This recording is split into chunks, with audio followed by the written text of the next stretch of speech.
El Niño tient son nom de l'enfant Jésus. Ce sont des pêcheurs naviguant le long de la côte du Pérou et de l'Équateur qui lui ont donné ce nom pour décrire le phénomène qui survient aux environs de Noël et s'écoule sur plusieurs mois. El Niño est un phénomène climatique qui survient tous les 3 à 7 ans.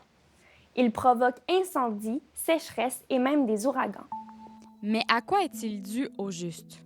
Pour le comprendre, il faut se rendre du côté de l'océan Pacifique. Le Pérou est ici à l'est et les îles asiatiques et l'Australie à l'ouest. Lors d'une année normale, on retrouve un énorme bassin d'eau chaude à l'ouest du Pacifique, au large de l'Indonésie. Les spécialistes l'appellent la piscine chaude. Cette poche d'eau, avoisinant les 30 degrés, est en principe maintenue près de la côte grâce au souffle des alizés, ces vents venus des côtes du Pérou de l'autre côté de l'océan. Résultat, le sud-est asiatique bénéficie d'un climat chaud et humide, tandis que les côtes sud-américaines ont un climat plus sec et une eau relativement froide qui ne dépasse pas les 22 degrés. Voilà pour la situation normale, car certaines années, cet équilibre climatique est rompu. On parle alors d'année El Niño, ce qui est le cas en 2015 et en 2016. Mais que se passe-t-il alors? Dès le printemps, les alizés faiblissent et ils ne maintiennent plus la piscine chaude en place à l'ouest du Pacifique.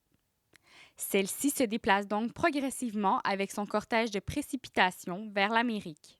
Quelques mois plus tard, le plus souvent pendant l'hiver, elle arrive près des côtes péruviennes. C'est là que le phénomène El Niño atteint son maximum. Si l'arrivée d'une eau atteignant des températures de 30 degrés peut réjouir les baigneurs, elle est plutôt synonyme de mauvaises nouvelles pour les autres.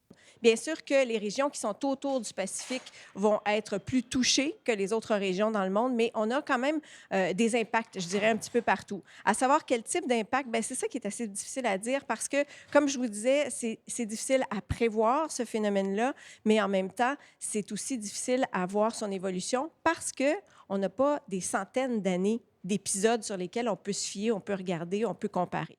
En Amérique du Sud, les précipitations peuvent être torrentielles. Elles entraînent des inondations, des coulées de boue et parfois même des ouragans. Mais la piscine chaude empêche aussi le froid de remonter des profondeurs de l'océan. Or, cette eau riche en plancton et en nutriments est à la base de la chaîne alimentaire du Pacifique.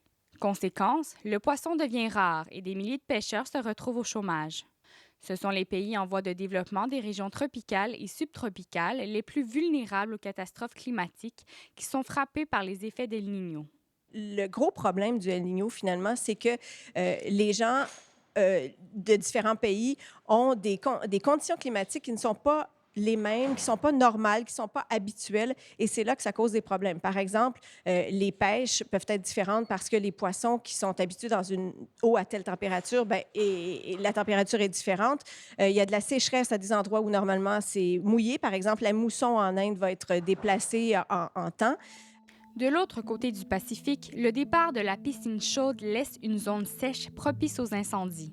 El Niño entraîne également des conséquences pour la santé publique, car il crée des conditions qui favorisent la propagation de maladies telles que la malaria, la dengue, l'encéphalite, le choléra et la peste. Mais ce n'est pas tout, car qui dit moins de pluie dit aussi moins de récoltes, ce qui entraîne une hausse des prix des matières premières telles que le sucre et l'huile de palme. Mais à quoi peut-on s'attendre pour 2016? L'Organisation météorologique mondiale a prévenu qu'El Niño allait encore se renforcer d'ici la fin de l'hiver. Mais une meilleure connaissance du phénomène et une bonne préparation devraient, selon elle, permettre d'éviter le pire.